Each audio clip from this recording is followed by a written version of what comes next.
Luck est un sorcier émo qui bat le seigneur des démons et sauve le monde. Cependant, quand son peuple pense qu'il est mort au combat, il se sert de ça pour vivre une nouvelle vie et partir à l'aventure.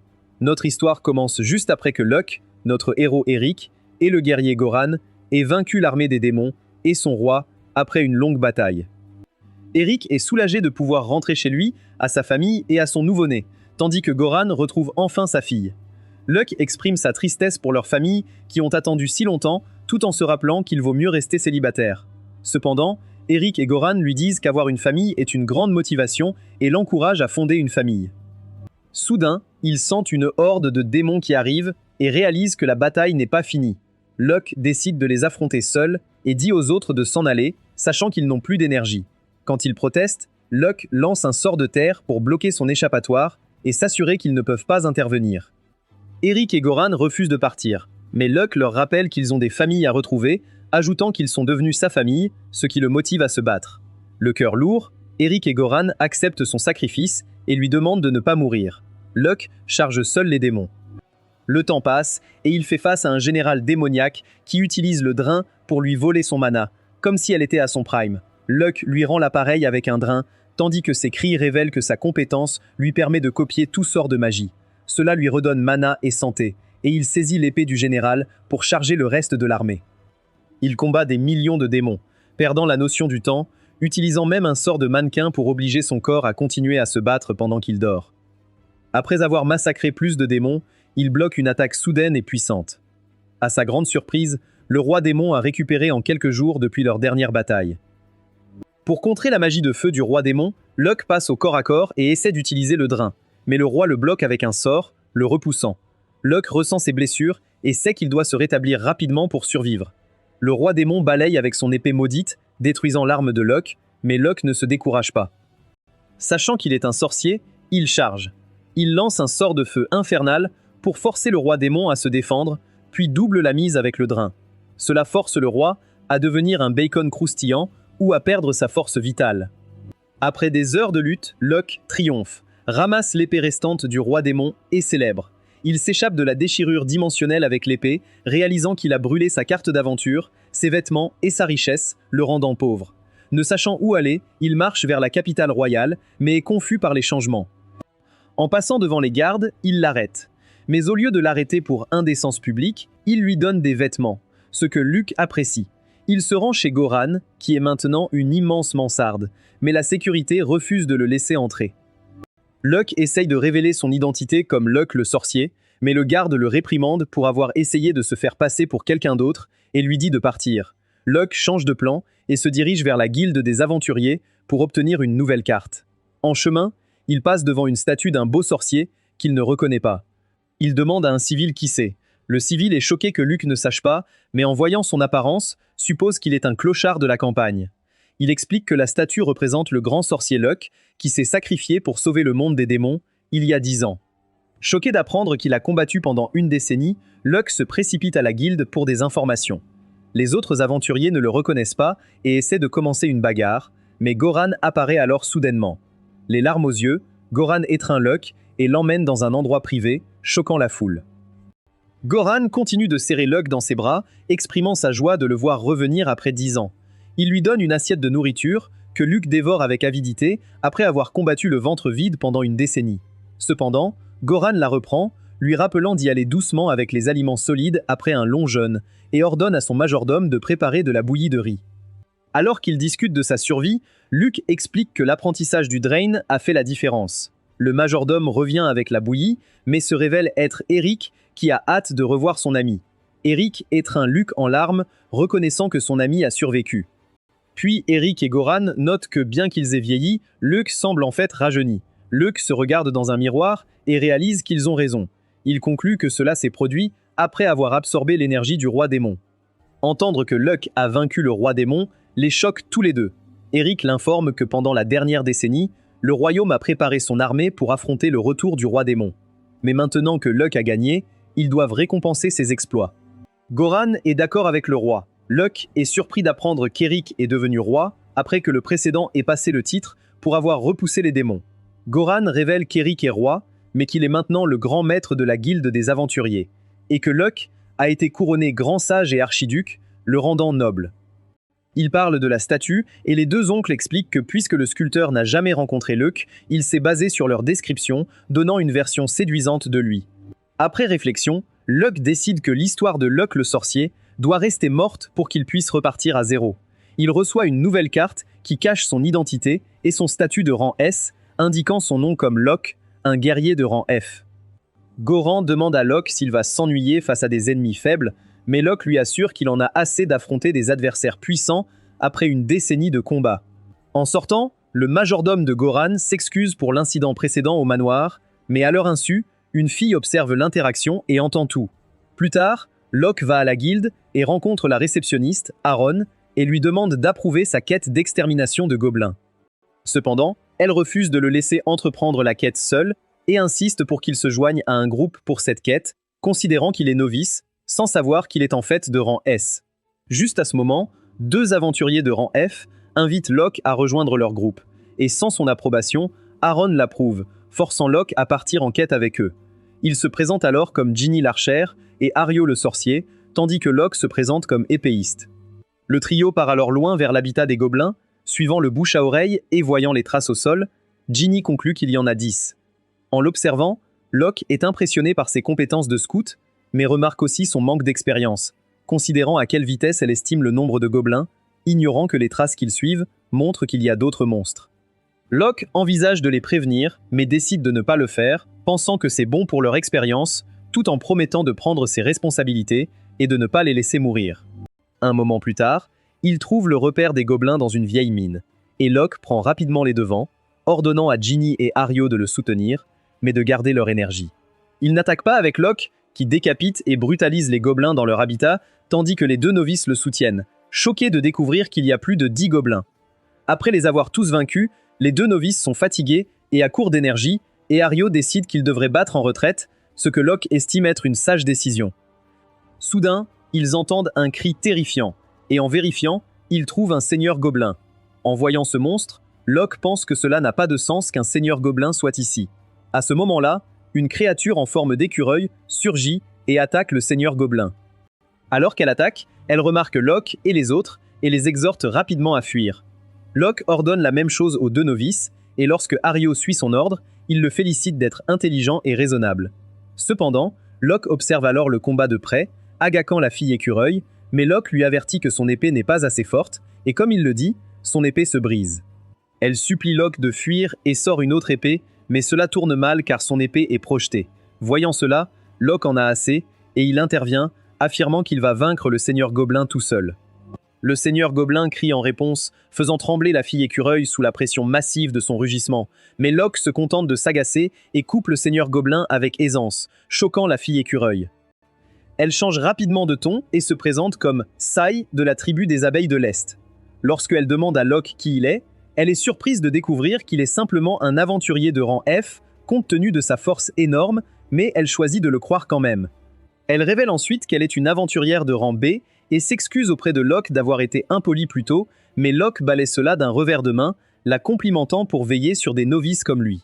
Il demande alors ce qui se trouve plus profondément dans le repère des gobelins, et quand elle refuse de lui dire, il s'avance vers la porte tout seul, la forçant à parler par crainte pour sa sécurité. Elle lui dit qu'ils sont confrontés à un seigneur vampire, ce que Locke sait être un adversaire difficile. Il demande à Sia si un seigneur vampire n'est pas trop pour elle, considérant qu'elle a eu du mal contre un seigneur gobelin. Et bien que Sia sache qu'elle est dépassée, elle refuse de faire demi-tour.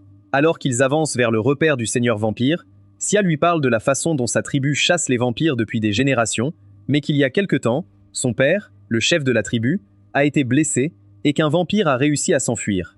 Elle déclare que c'est l'échec de sa tribu que le seigneur vampire est échappé. Donc, en tant que fille du chef, elle prend sur ses propres épaules la responsabilité d'achever la mission pour l'honneur de sa tribu. Locke lui demande alors si obtenir de l'aide pour affronter le vampire nuirait à l'honneur de la tribu. Et quand Sia dit que ce ne serait pas le cas, Locke propose de lui prêter son épée, affirmant qu'il est même puissant à main nue. Sia ne croit pas cela, mais en le voyant foutre une raclée au gobelin, elle n'a d'autre choix que de le croire, sans savoir qu'il a été sorcier pendant 10 ans contre des démons. En s'enfonçant dans le repère du vampire, il rencontre enfin le vampire lord, et Sia déclare qu'elle va le vaincre pour restaurer l'honneur de son clan.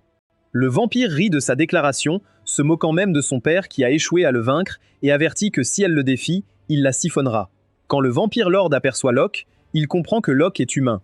Il leur dit alors que son sort de serviteur ne fonctionnera pas sur des bêtes comme Sia, mais sur des humains. Il l'utilise alors sur Locke, en faisant de lui le nouveau serviteur du Vampire Lord, et Sia se sent entièrement responsable de ce qui vient d'arriver. Soudain, Locke assène un coup de poing au Vampire Lord, révélant qu'il a une résistance élevée aux effets mentaux. Le Vampire Lord affirme qu'aucun humain ne peut résister à la magie de serviteur d'un Vampire Lord, mais Locke se moque en disant que cela signifie que ce type n'est pas un Vampire Lord. Cela met le vampire en colère et il attaque, mais Locke contrecarre tous ses mouvements tout en continuant à se moquer. Ensuite, Locke utilise son pouvoir de sorcier pour se déplacer rapidement et active son toucher drainant sur le Vampire Lord, lui faisant ressentir ce que c'est que d'être aspiré jusqu'à la moelle. Par désespoir, le Vampire Lord essaye de fuir, mais Sia saute rapidement avec l'épée de Locke et découpe le Vampire Lord, le tuant définitivement et le réduisant en poussière. Sia loue l'épée pour sa grande acuité et souligne qu'elle a ressenti une puissance incroyable en elle, ce qui rend Locke nerveux, car il ne veut pas qu'elle sache qu'il s'agit de la lame maudite du roi démon. Elle prend alors un médaillon des cendres et explique qu'il s'agit d'un médaillon maudit à l'intérieur des corps de Vampire Lords qui y créent des malédictions chaque fois qu'ils pompent le sang ou prennent des vies. Locke ne le reconnaît pas, pensant que les vampires ont radicalement changé au cours de la dernière décennie. Le Vampire Lord mourant intervient et dit que le médaillon ouvrira le portail vers la déchirure dimensionnelle, ce qui libérera un nombre incalculable de démons d'autres dimensions, ainsi que leur propre dieu sombre. Locke entend cela et se souvient comment le roi démon s'est enfui dans la déchirure dimensionnelle, le forçant, lui, Eric et Goran, à sauter et le suivre, ce qui s'est terminé avec lui coincé dedans pendant 10 ans, et que le portail ne pouvait pas être ouvert de leur côté, laissant Locke tout seul sans aide. Avec cela en tête, Locke tranche le médaillon en deux et absorbe toute la malédiction dans son épée. Le Vampire Lord est choqué de voir cela, et quand il regarde de près, il réalise que l'épée que Locke tient est celle du roi démon et qu'il est en fait le grand signe. Locke tranche rapidement le Vampire Lord, mais Sia entend d'abord et fait semblant de ne pas l'entendre. Sur le chemin du retour, Sia appelle Locke par son vrai nom, et lorsque Locke lui répond, il perd son anonymat et lui demande de garder le secret, ce qu'elle accepte avec plaisir. Plus tard, il retourne à la guilde des aventuriers pour remettre les gemmes gobelins à Héron, qui est choqué de voir tant de gemmes et s'excuse de ne pas avoir évalué le nombre de gobelins dans la mission. Ensuite, Ario et Ginny insistent pour qu'il remercie la statue du grand sage Locke pour les avoir protégés pendant la quête, tandis que Locke lui-même essaie de ne pas se laisser troubler. Les deux débutants partent alors, laissant Locke avec Sia, qui lui dit qu'étant donné son amitié avec Goran, il devrait les avertir des Vampire Lords. Pour l'aider, elle tend à Locke une moitié du médaillon, comme preuve qu'il pourra l'évoquer à Goran pour le rendre plus crédible. Plus tard, Locke retrouve Goran, qui est énervé que Locke soit parti pendant 3 jours en mission sans lui dire. Il explique alors le médaillon et comment les démons qu'ils ont affrontés auparavant n'étaient en réalité que la première phase pour cacher les véritables ennemis appelés les dieux sombres.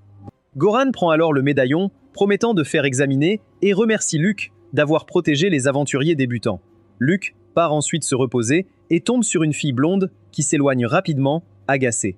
Quand Luke demande qui c'est, Goran révèle que c'est sa filiale, Chalice, qui, selon Goran, évite Goran car il n'approuve pas sa décision de devenir aventurière.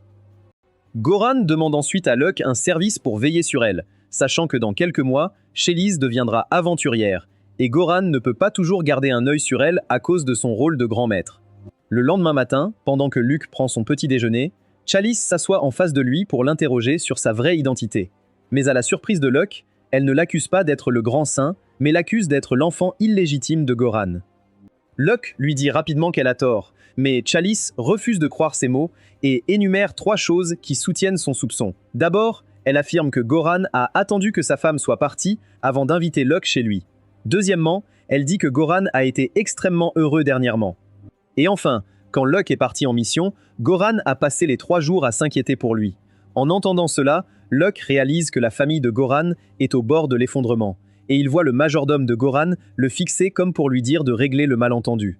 Désirant le faire, Locke dit à Chalice que Goran s'inquiétait simplement pour son ami d'aventure qui n'est pas rentré depuis des années. Mais d'après son explication, Chalice conclut que Locke est son grand frère. Et quand Locke essaye d'expliquer plus, Chalice refuse d'écouter et insiste pour être sa petite sœur.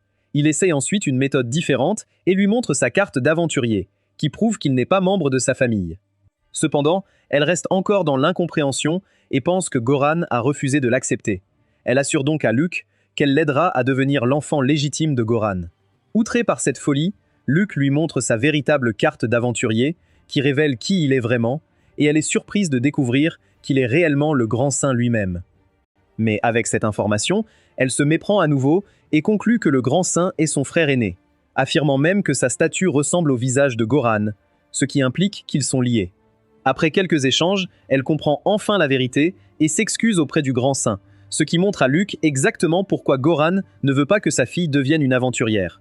Cependant, de leur interaction, il voit aussi qu'elle a une forte volonté, alors il décide de la laisser l'accompagner dans une quête, sachant que de toute façon, elle partira seule. Il ne s'enfonce pas trop dans les bois, courant aux fontaines pour s'amuser un peu et parler à des civils des rapports de monstres. Cependant, Luke rappelle à Chalice qu'ils effectuent une quête de rang E, ce qui signifie qu'il n'y a pas de victime humaine, ce qui n'a aucun sens avec un dragon dans les parages. Bien que Locke connaît déjà la raison de cela, il laisse Chalice réfléchir par elle-même, et elle en conclut que le monstre qu'ils affrontent est simplement de la magie d'illusion. Ils se dirigent ensuite vers l'endroit où le monstre est censé être, et à leur grande surprise, un dragon apparaît. Chili est complètement effrayée à la vue de cela, mais Locke la rassure que ce n'est qu'une illusion et qu'il peut sentir que ce n'est pas un véritable dragon. Il l'encourage donc à se battre, et elle s'élance alors pour affronter le dragon avec son épée. Pendant ce temps, Luke observe. Cela l'impressionne de voir Chalice en action, croyant de tout cœur que d'après ce qu'il voit, elle est véritablement une aventurière de rang B.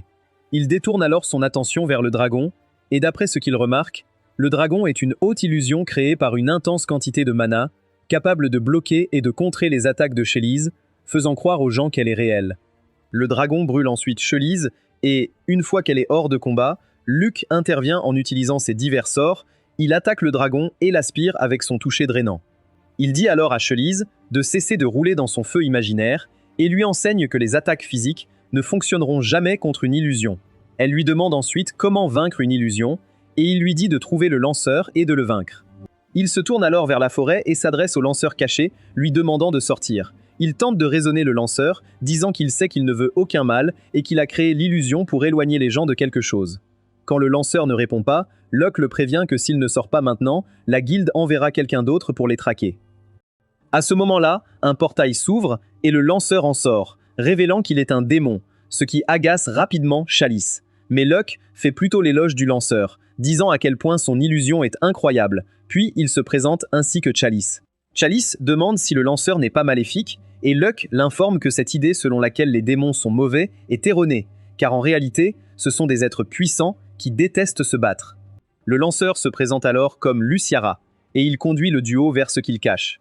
Luke demande à Luciara pourquoi il lui fait confiance, et Luciara parle de sa croyance en Luke, qu'il considère comme un sorcier plus puissant qui n'utilise pas la force. Luciara les emmène ensuite vers une ancienne ruine, et à l'intérieur, Luke et Chalice sont choqués de trouver un poulet adoré par Luciara. Le démon explique que le poulet est un être appelé Exalted Girbega, le Seraphol. Et quand Chalice l'appelle un poulet, Luciara refuse de laisser passer cela et insiste pour qu'il l'appelle Seraphol. Il continue ensuite en révélant que le Seraphol est vénéré par la tribu de Luciara depuis longtemps, et il est capable d'empêcher l'ouverture d'une faille dimensionnelle, ce que Luke sait être un facteur décisif. Cependant, Luciara révèle qu'une nuit, sa tribu a été attaquée par une horde de vampires, laissant Luciara comme seul survivant, avec la responsabilité de protéger le Seraphol. Locke demande pourquoi il se cache dans le temple, et Luciara explique que sa tribu croit que le temple de Tae a une barrière protectrice, ce que Locke constate ne pas être le cas. Après ce qu'il apprend, Locke montre l'épée du roi démon et révèle sa véritable identité en tant que grand saint Luke. Il dit à Luciara qu'il veut protéger le Seraphol et jure sur sa vie que le Seraphol sera sauvé, sachant qu'il a le pouvoir de sauver le monde. Ensuite, Locke remercie Luciara et sa tribu pour avoir protégé le Seraphol au service de la sécurité du monde. En voyant le grand saint le remercier, Luciara ne peut s'empêcher de verser une larme, fier que le Seraphol que sa tribu a protégé, coûte que coûte, survivra pour sauver le monde. Alors qu'ils sortent du temple, ils sont attaqués par 3 vampires qui ciblent Luciara et le Seraphol. Refusant de laisser cela arriver, Luke utilise sa sorcellerie et démolit complètement les vampires, pendant qu'un vampire les observe. Le vampire timoré tente alors de fuir et de se transformer, mais le Seraphol commence à caqueter bruyamment, et ce bruit réduit le vampire en cendres. Chelise est choquée de voir cela, et Lushira explique qu'en raison du pouvoir du Seraphol, rien ne peut exister en pleine transformation. Sur ce, il rentre vers la ville royale, où il croise Sia, qui a des nouvelles urgentes pour Locke. Il la conduit rapidement dans un endroit privé, et elle l'informe qu'un seigneur vampire dirige les vampires. En entendant cela, Luke réalise qu'il fait face à de mauvaises nouvelles, sachant qu'un seigneur élevé est le roi qui contrôle les seigneurs vampires. Sia l'informe ensuite que son père est toujours blessé et alité, ce qui fait perdre à sa tribu son leader. À cause de cela, il décide de traquer et d'attaquer les seigneurs vampires, ce qui effraie Sia, sachant qu'il y a un risque que sa tribu puisse être éradiquée. Locke comprend maintenant que Sia a besoin de son aide pour combattre les vampires, mais Sia l'arrête et dit qu'il y a une chose plus importante à faire avant leur chasse aux vampires. Locke se demande ce que c'est, pensant qu'il n'y a rien de plus important que la chasse, mais Sia l'informe que sa tribu priorise la recherche d'un poulet magique capable de fermer des failles dimensionnelles. Cela relie instantanément les points, et Sia est convaincu que Locke pense que toute sa tribu est idiote de se concentrer sur un poulet frit. Au lieu de lui expliquer, Locke entend quelqu'un à la porte et l'ouvre, révélant Chalice qui espionne. Chalice essaie rapidement de se justifier, mais finit par s'excuser abondamment, et Saya lui pardonne tant qu'elle se tait. Luchira entre alors avec le Seraphol en main. Et là, Locke présente le poulet surpuissant à Sia, ce qui la surprend, réalisant qu'ils ont déjà le poulet. Il ne leur reste plus qu'à vaincre les hauts seigneurs vampires. Après avoir vu les endroits suspects, Chelise s'excite, pensant qu'elle et les autres vont partir en guerre.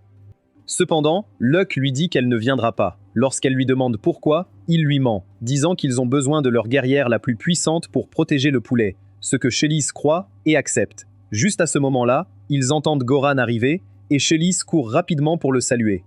Mais Goran se pointe dans la chambre et va directement vers Locke pour le remercier de veiller sur sa fille. Locke lui dit que sa fille est une guerrière fantastique, ce que Goran est très heureux d'entendre. Chelise revient alors et, en voyant son père, s'excuse pour son comportement. Goran lui demande alors si c'est parce qu'il était contre son désir d'être aventurière, et elle lui dit qu'il se trompe, mais que c'est parce qu'elle pensait qu'il avait un fils illégitime et que Luke est son grand frère. Goran demande alors à sa fille si elle s'est bien comportée avec Luke, et elle s'enfuit rapidement avant de répondre, évitant cette question. Goran se retourne rapidement et s'excuse auprès de Locke pour le comportement de sa fille, disant qu'il ne sait pas d'où cela vient. Mais Locke se souvient vivement comment Goran les avait troublés, lui et Eric, lors de leurs aventures. Goran exprime ses inquiétudes que sa fille puisse croiser un loser bizarre, mais Locke lui assure qu'il veillera sur elle, ce qui lui vaut un câlin en larmes de Goran. À ce moment-là, Chalice revient, et lorsqu'elle voit son papa et Locke se comportant de manière câline, elle suppose le pire et leur laisse de l'intimité. 1 heure passe, et le duo parvient à clarifier le malentendu. Ils retournent alors discuter de ce qui est important, sachant qu'ils font face aux hauts seigneurs vampires et qu'ils doivent protéger le poulet magique, ce qui complique les choses. Sia ajoute que si les hauts seigneurs obtiennent du sang du poulet, leur amulette déclenchera automatiquement une déchirure dimensionnelle, expliquant que le sang du poulet est trop craintif, choquant tout le monde. Cela renforce l'idée de Locke que le poulet ne peut pas les accompagner au combat, et cela donne à Goran l'idée de demander de l'aide à Gareth. Locke pense tout de suite que c'est une excellente idée, car ils peuvent garder le poulet au palais royal, et Goran envoie instantanément un message à Eric. Quelques heures plus tard, Locke, le poulet et les autres sont au palais royal et sont accueillis par Midez qui leur prépare du thé, ce qui rend les gens ordinaires, comme Sia, nerveux. Locke va parler d'Eric avec Goran, qui explique qu'après qu'Eric soit devenu roi, il a priorisé le savoir et a maintenant plus de 2000 apprentis sous sa direction, ce que Locke trouve très positif. Quelques instants plus tard, Eric arrive avec ses 2 filles, Charlotte et Marie, qui sont impatientes de rencontrer le grand sage. Locke remarque alors le livre que porte Marie et réalise que c'est un livre d'histoire sur lui. Lorsqu'il demande à tout le monde à son sujet, ils lui disent tous qu'ils sont de grands fans du livre, même le poulet, qui le considère comme un héros pour ce qu'il a accompli. Mary voit alors le poulet magique et s'approche pour le caresser, ce que le poulet apprécie. Charlotte se joint à elle, un peu effrayée de se faire piquer, mais finit également par caresser le poulet. Voyant qu'Eric est là, Goran demande à ses servantes de jouer avec les 2 filles d'Eric dans une autre pièce, et une maid les conduit hors de la chambre. Après le départ des filles d'Eric, Eric remercie Goran de donner à ses filles la chance de rencontrer Luke. Lorsque Luke demande pourquoi, Eric explique que la seule raison pour laquelle il a pu être père et rentrer chez lui en toute sécurité, c'était grâce à lui. Goran intervient pour dire la même chose, affirmant que la seule raison pour laquelle il a pu voir Chalice grandir était le sacrifice de Locke. Eric dit à Locke qu'ils ne sont pas les seuls et révèle que tout le monde sur ce continent lui sera toujours reconnaissant. Et bien que Locke soit heureux de l'entendre, il pense toujours qu'un livre illustré sur son histoire est exagéré. Eric et Goren plaisantent rapidement en disant qu'ils ont même des théâtres représentant les héroïsmes de Locke. Locke demande alors des nouvelles de Levi et Eric lui dit que, bien qu'elle souhaite le rencontrer après avoir entendu qu'il est revenu, elle doit encore jouer son rôle à la cathédrale. Ils discutent ensuite de leur situation et de la nécessité de protéger le sang de Sarah Powell par tous les moyens, et Eric les rassure en disant que le poulet et Luchira seront en sécurité dans les murs du palais royal. Ils discutent maintenant de leur plan contre les vampires, et lorsque Locke dit qu'il a un plan, Goran et Eric sont ravis de l'entendre. Locke déclare qu'ils feront appel au clan Beastkin de Saya pour les aider, et le plan commence par Locke et Saya qui distraient les seigneurs vampires, donnant ainsi au clan de Saya une chance de vaincre les hauts seigneurs vampires. Eric et Goran pensent que c'est une mauvaise idée et qu'ils devraient intervertir leur plan avec Luke affrontant le haut seigneur vampire. Goran s'inquiète des pertes potentielles dans le clan de Saya, mais Saya le rassure en disant qu'ils sont prêts à mourir s'il le faut pour emmener les hauts seigneurs avec eux dans l'au-delà. Eric et Goran informent alors tristement Luke qu'ils ne peuvent pas lui prêter certains de leurs hommes, sachant que les vampires ont le pouvoir d'hypnotiser les humains et de les pousser à s'entretuer. Et Sia ajoute que les humains mordus deviennent plus forts, mais que les Beastkin comme elle peuvent les détecter. Pendant ce temps, Chiliz veille sur le poulet magique qui joue avec Charlotte et Mary. Elle se souvient de ce que Locke lui a dit sur le besoin de protéger le poulet, réalisant qu'il a dit cela pour la protéger, connaissant son niveau d'aventurière F. Juste à ce moment, les filles remarquent quelque chose de lumineux derrière Chiliz, et 3 vampires de bas niveau en sortent. Quand elles essaient de fuir, elles ne peuvent pas ouvrir la porte, ne sachant pas que la servante est derrière tout ça. Chiliz réévalue la situation, se demandant si elle peut affronter 3 vampires à la fois. En cherchant son épée, elle se rend compte qu'elle n'est pas là, n'ayant donc pas d'arme. Elle improvise rapidement et saisit un candélabre pour s'en servir comme arme, déterminée à ne pas laisser les vampires atteindre les filles et le poulet. Le vampire attaque alors et Charlize se défend, chargeant même aveuglément lorsque les vampires essaient de l'hypnotiser. Mais ils sont trop forts et brisent le candélabre en deux, la forçant à le leur lancer. Elle protège alors rapidement les filles des vampires. Mais à ce moment, quelque chose les repousse. Locke apparaît, louant son apprenti pour sa ténacité et lui disant qu'il va prendre le relais. Il y a peu, Locke parlait avec les autres de leur plan pour gérer les vampires, quand ses sens lui signalent soudain un problème. Sautant par la fenêtre pour enquêter, il entre juste à temps pour sauver Chalice et les jeunes princesses. 3 sbires vampires essaient d'utiliser des sorts de charme pour l'hypnotiser, mais Locke leur dit que ça ne fonctionnera pas sur lui. Il contre avec sa propre magie, les piégeant dans une sphère qu'il implose pour les vaincre. La vue choque Chalice, réalisant à quel point le grand saint Locke est puissant. Eric enfonce la porte pour réconforter ses filles après le chaos, et les filles expliquent que Chalice les a protégées. Chalice essaye de se rabaisser en disant qu'elle n'a rien fait, mais Locke insiste sur le fait qu'elle a été décisive pour leur victoire. Soudain, le portail vampire s'active à nouveau, révélant comment les vampires sont entrés. Avant que d'autres vampires ne passent, Locke utilise le sort de Luchira pour créer une illusion, cachant les autres et se déguisant en vampire de haut rang. Les vampires entrants le reconnaissent comme Seigneur Octavien et tombent à genoux, expliquant que le Seigneur 6e leur a ordonné d'enquêter sur les 3 vampires disparus. En entendant cela, Locke réalise que des numéros de seigneurs inférieurs signifient des rangs supérieurs, ce qui signifie que son déguisement dépasse celui de leur chef. Locke demande pourquoi ils ciblent le palais royal, et il révèle leur but, kidnapper et acquérir le dieu poulet. Ils avouent aussi que le Seigneur Six a infiltré des spies humains dans le palais. Les remerciant pour l'information, Locke les élimine rapidement. Avec ces nouvelles informations, il conclut que la servante qui a mené Chalice dans la pièce, Rohanna, est une traîtresse travaillant pour les vampires, ayant introduit un sort complet dans le palais royal. Locke suggère à Eric d'arrêter Rohanna immédiatement, mais une Chalice impatiente se précipite après elle, poussant Locke à ordonner à Sia de la soutenir. Il ordonne alors à Eric de mettre les princesses en sécurité et dit à Goran de protéger le dieu poulet du danger. Quand Goran demande ce que Locke compte faire, ce dernier prétend vouloir s'occuper du Seigneur Six et saute directement à travers le portail magique, le menant à l'intérieur du palais du Seigneur Six. Locke entre pour confronter le Seigneur Six et ses sbires. Il vainc plusieurs vampires, mais avant d'atteindre les autres, le Seigneur Six tire sur Locke, touchant par inadvertance ses propres hommes. Locke insulte le Seigneur Vampire de ne pas se soucier de ses hommes et charge avec son épée, que le Seigneur Vampire contre avec sa propre lame. Cependant, l'habileté supérieure de Locke lui permet de trancher le Seigneur Vampire en deux. Locke exige de savoir comment ses minions sont entrés dans le palais royal, mais le Seigneur Six rit et refuse de parler. En entendant cela, Locke lui plante son épée dans le visage pour le tuer. Avant de mourir, le seigneur vampire promet que leur roi viendra pour lui, disant à Locke de profiter de sa vie très courte. Avec le seigneur vampire mort, il laisse tomber un médaillon maudit. Lorsque Locke le transperce pour absorber son pouvoir, il entend les cris horrifiques de toutes les victimes qui ont souffert sous le seigneur vampire, appelant à l'aide et à la miséricorde. Locke ressent l'emplacement où les victimes étaient enfermées, mais en trouvant leurs restes, il s'excuse de ne pas les avoir sauvées plus tôt. Profondément frustré, il finit d'éliminer les autres vampires avant de sortir du château. Dehors, il découvre un village voisin où tous les villageois ont été tués, réalisant qu'il était trop tard pour les sauver aussi. Quelques instants plus tard, Locke retourne au palais royal où Eric, Goran et des soldats l'attendent. Il les informe qu'il a réussi à anéantir tous les vampires dans leur cachette, mais que le village voisin a été détruit. Goran se rejette la faute, promettant d'envoyer des gens au village pour leur donner une sépulture respectueuse. Plus tard, ils parviennent à capturer Rohanna et Sia, les informent joyeusement que Rohanna a seulement été charmée par un sort vampire plutôt que transformée, leur donnant l'espoir qu'elle puisse être guérie. Chelise est soulagée d'apprendre que Charlotte et Mary seront heureuses que leur babysitter aille bien. Eric déclare que le palais royal est dangereux pour le dieu poulet à cause des espions vampires. Locke insiste pour vaincre les hauts seigneurs seuls, mais Goran et Eric lui disent qu'il ne sera pas seul. Ils expliquent que leur meilleure chance de gagner ce combat est que tous les trois reviennent et forment une équipe comme au bon vieux temps. Locke leur rappelle leur poste de leadership important, mais Eric pense que son frère peut le remplacer et Goran note que d'autres peuvent prendre sa place.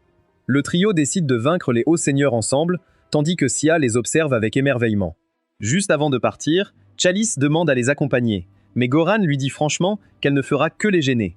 Cependant, Locke croit qu'elle peut être utile et suggère à Goran de lui donner une de ses épées, disant qu'elle partage le même style de combat et que Chalice peut protéger les princesses pendant leur absence. Eric soutient l'idée, rappelant à Goran que des espions vampires pourraient encore être dans le palais.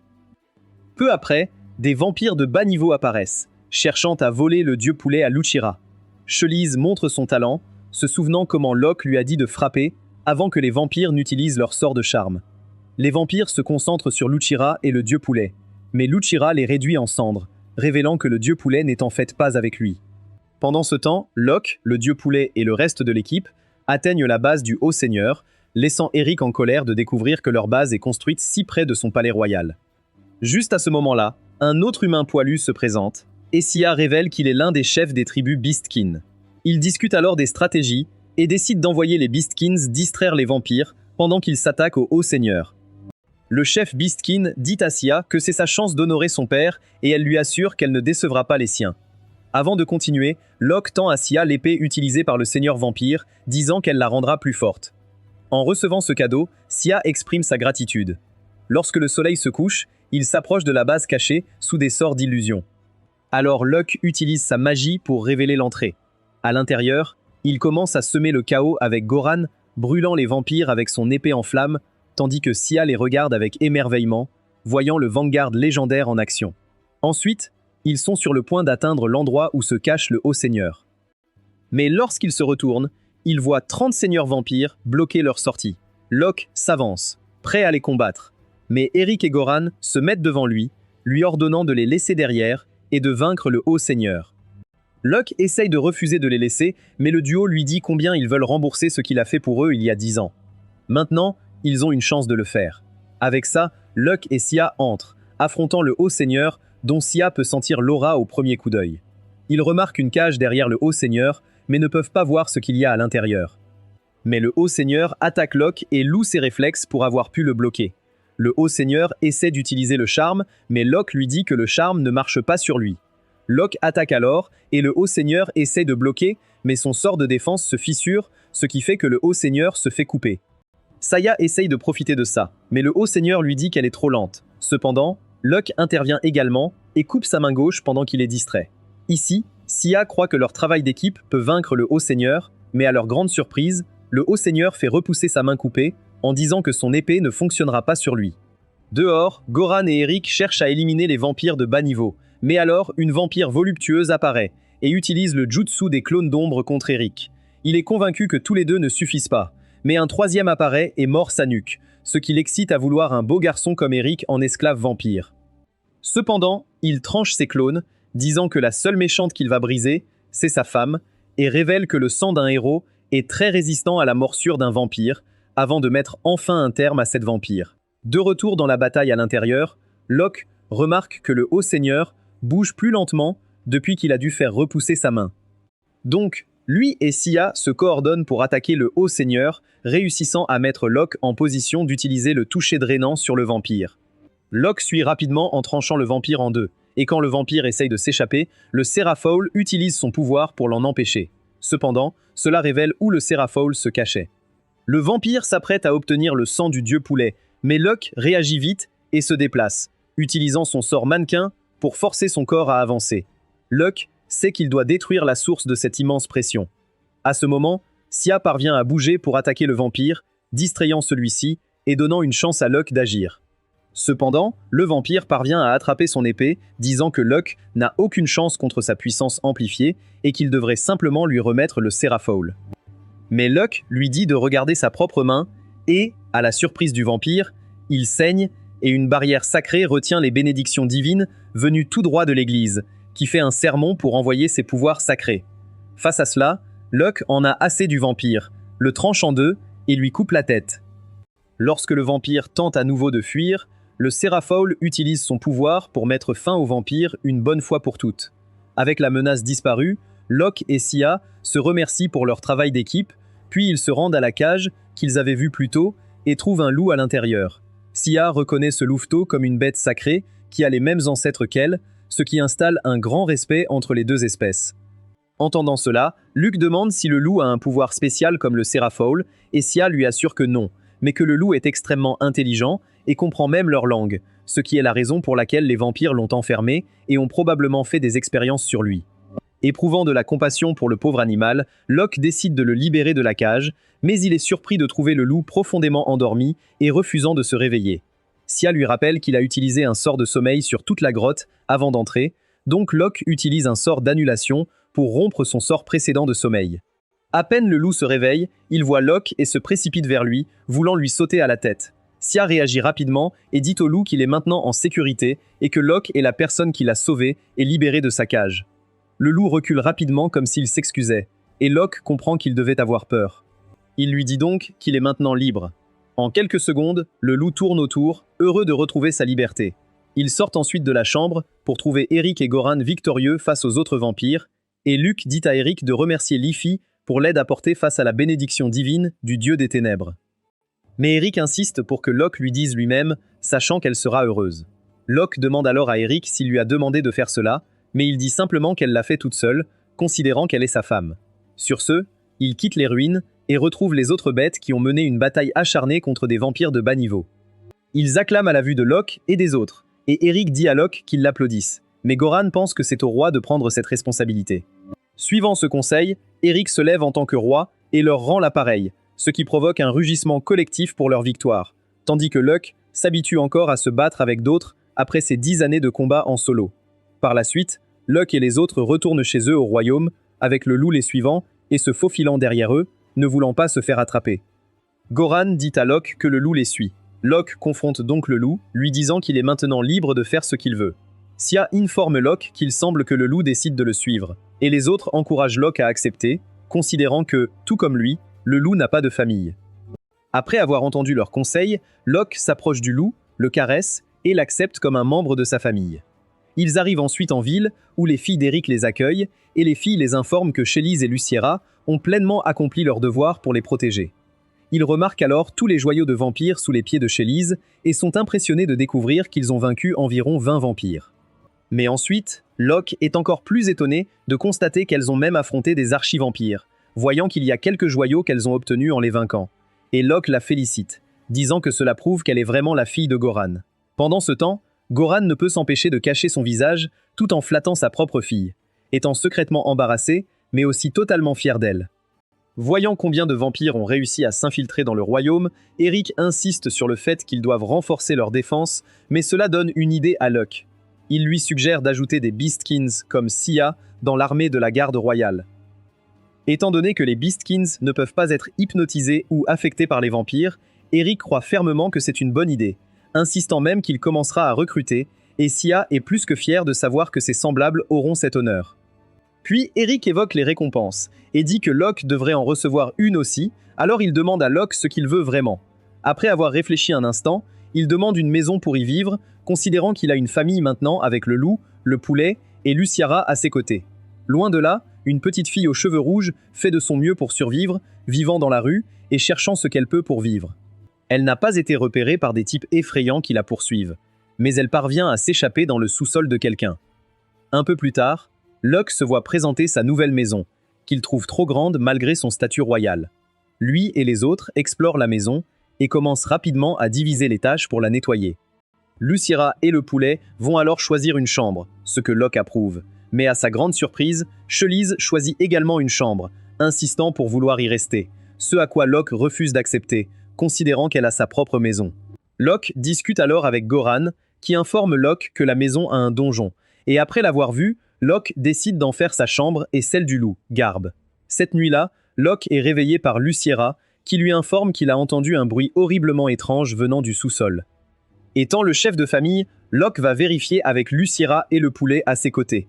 Ils arrivent devant une porte, et en écoutant, ils entendent une voix terrifiante répétant sans cesse que ça fait mal, ce qui les effraie.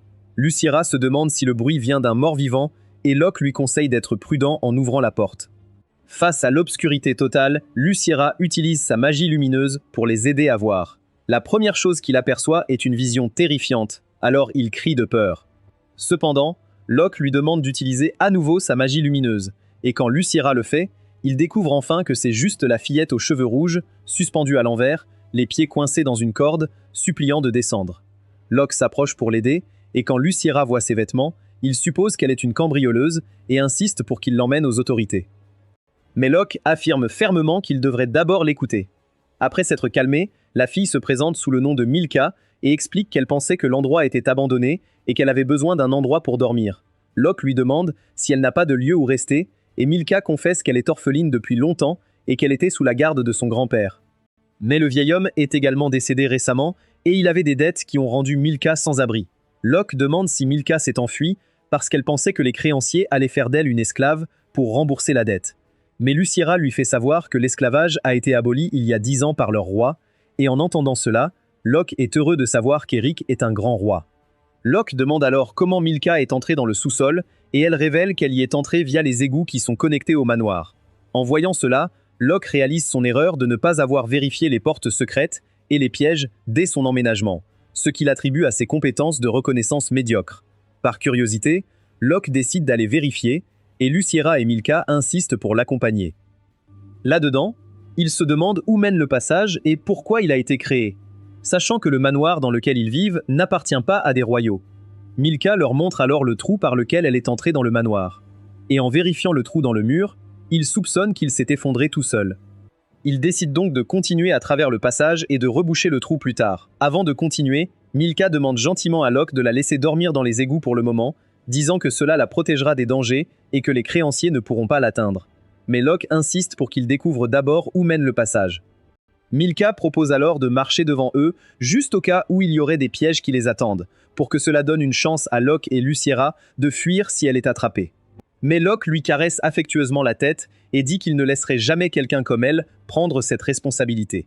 Il lui assure ensuite qu'il est un aventurier vétéran qui ne se fera pas attraper par des pièges insignifiants, ce qui la rend heureuse. Alors qu'ils continuent à marcher, ils atteignent la fin et se retrouvent devant une porte, et Locke et Luciara ressentent une magie puissante émanant de celle-ci. Curieux de savoir ce que cache la porte, Locke utilise sa magie de trace pour révéler les sorts protégeant la porte, puis il utilise sa magie d'analyse pour déchiffrer le sort, et enfin, il utilise un sort d'annulation pour déverrouiller complètement la porte. Lorsqu'ils entrent, ils découvrent une chambre luxueuse appartenant à la royauté.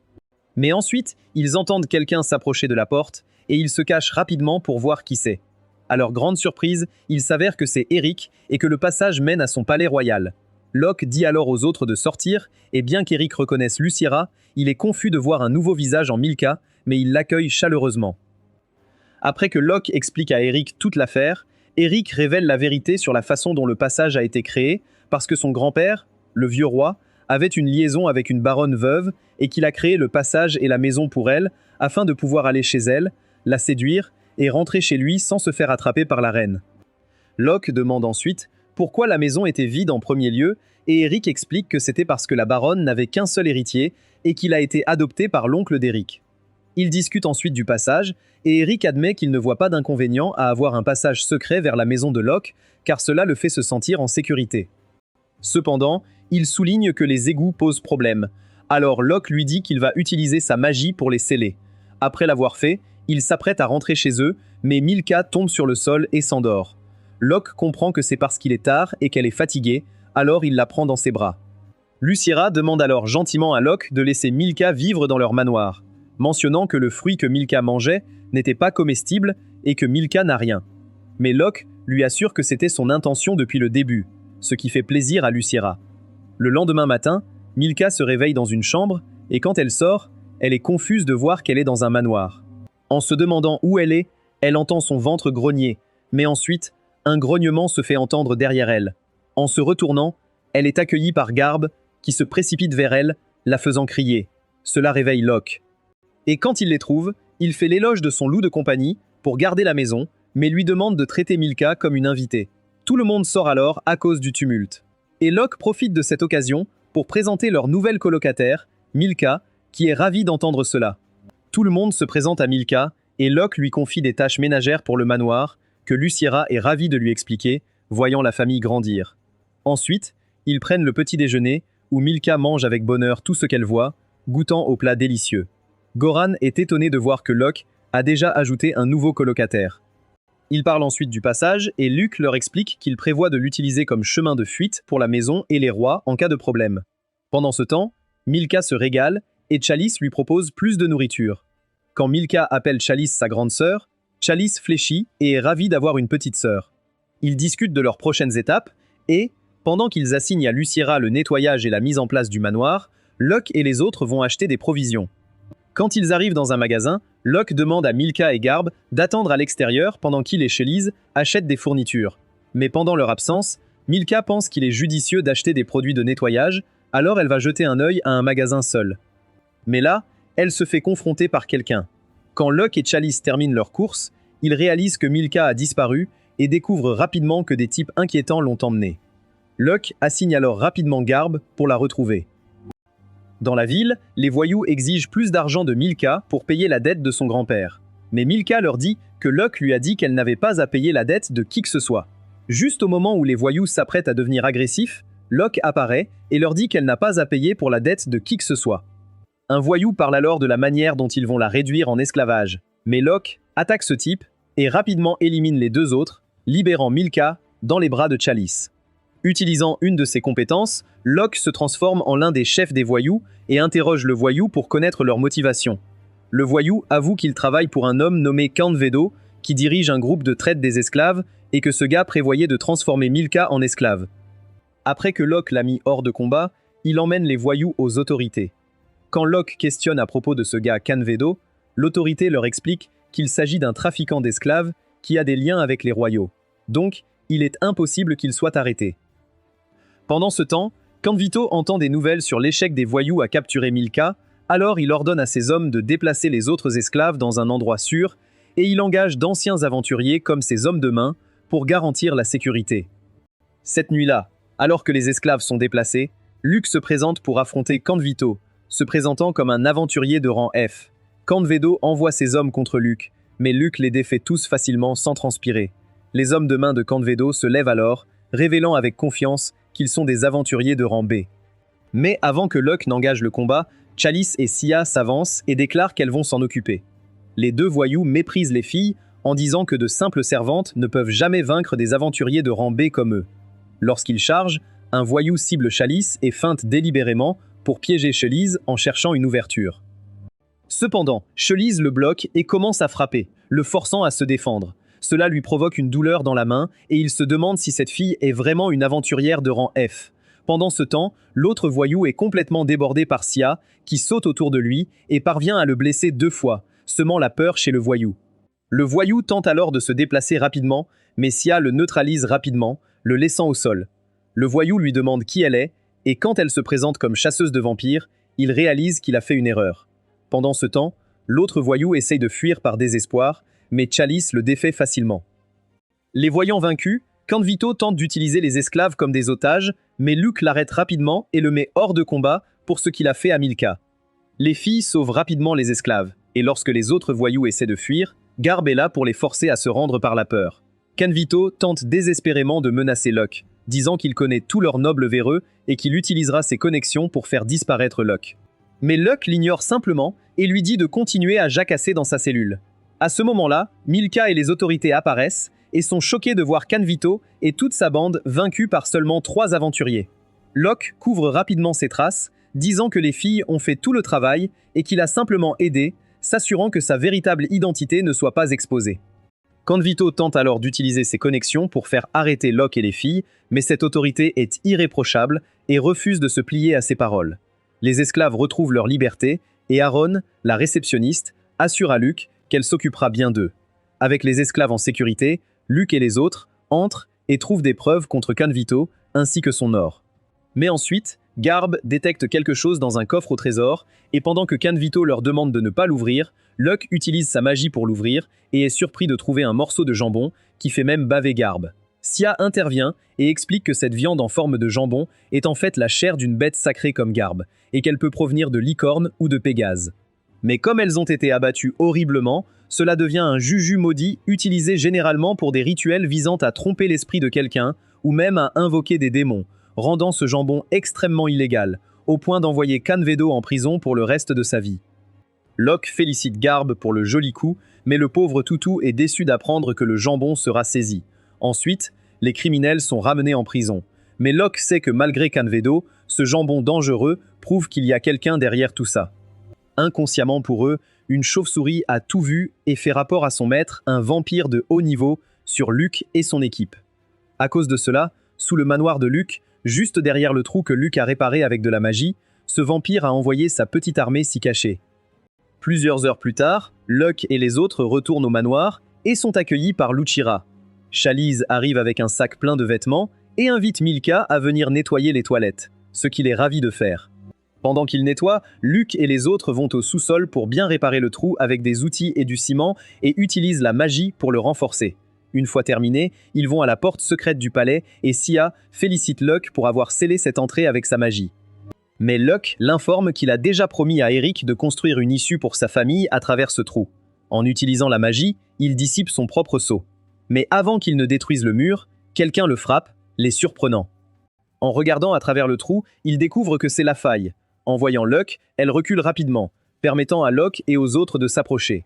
Les filles demandent qui c'est, et Locke la présente comme la guérisseuse de son ancien groupe et l'épouse actuelle d'Eric. En entendant cela, les filles s'inclinent rapidement, réalisant qu'elles font face à la reine du royaume. Mais Léfy leur dit de ne pas le faire, disant qu'elle n'a jamais aimé ce titre. Elle leur raconte qu'Eric a parlé des exploits de Locke et des autres.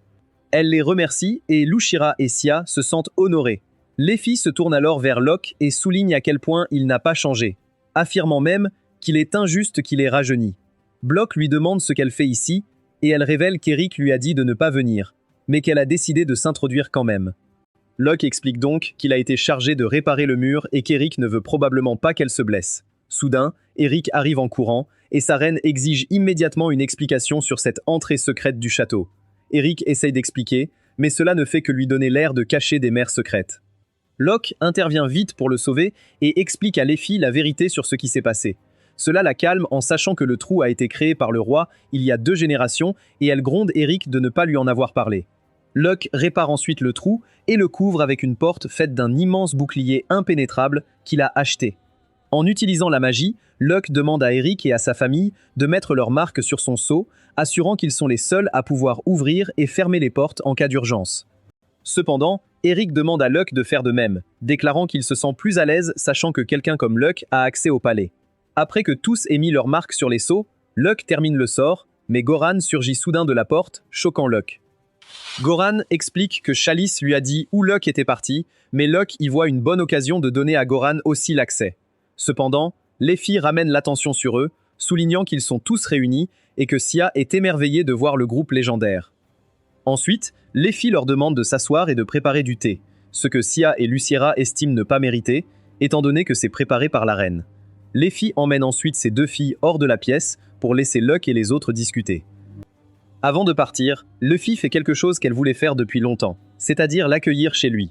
En retour, Luke la remercie pour son aide contre le vampire de haut rang.